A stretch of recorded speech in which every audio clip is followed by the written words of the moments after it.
Hi, everyone. Welcome to episode 2 of the Limelight Beat with Jerry. Our topic for today is going to be an overview of skills and positions.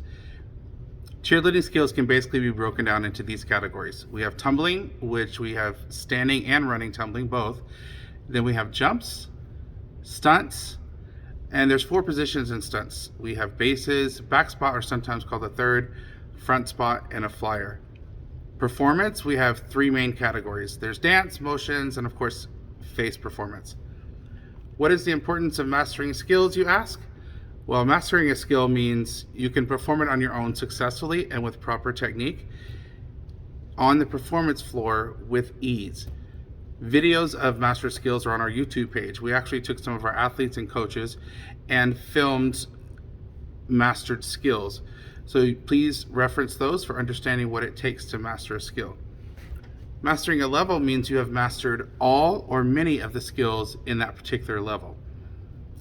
We've created a mastering program this season and are using it this year as a tool to develop understanding and advancement. So our next day for that is going to be December the 19th, where we have the athletes bring in their skill mastering program, and then we try to punch those that day and help develop their skills and their growth. Why do we need to master skills? Well, most importantly, our score sheet depends on it, and we're going to have a separate video about that later in the season. I don't want to bore you with that right now, but I will tell you that there's 3 main areas of the score sheet. One is difficulty. This changes every year for some reason. Our sports, we get new rules, new guidelines, new levels, new teams. It changes all the time, and we never know when it's going to come out. We have sometimes right before we put out our team information, we get new information. Sometimes we have started the teams, and in the summer we get new information. So it's unfortunate, but that is our sport. Then we have technique, and this is both an individual choice by the athlete and then also learned behavior from coaching. So for instance, the most technical athletes are typically the ones who take all the information they learn and then they practice that as if they were performing for judges all of the time. And then we have creativity on the score sheet. This changes with the rules each year as well, but this is when choreography comes into play. You may see that we change routines throughout the season, and that could be that we need to boost our creativity scores or something whenever we're comparing with other gyms either in our area or around the world.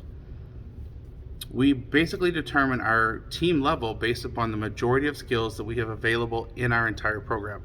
So when we build teams, we try to develop athletes and put them on teams surrounded by their level. This makes for a cohesive environment.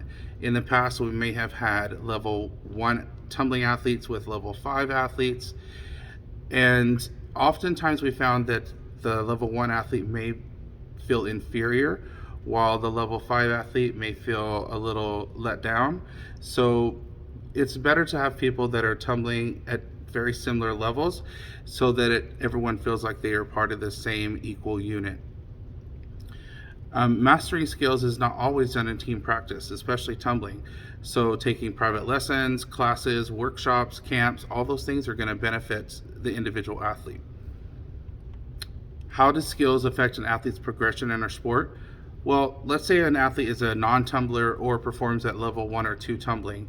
They can still move up into the difficulty level of stunting. They may end up on a non-tumbling team or like a 4.2 team, and then they would go up to like level 6.0 and 7.0. So those are high level stunting with no tumbling involved. There are direct paths for many of our athletes that want to advance.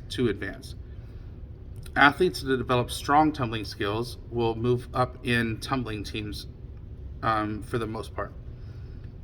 Then, of course, we have Team Canada and the Olympics. They are a direct pathway here at Limelight, even for those people to move in that direction.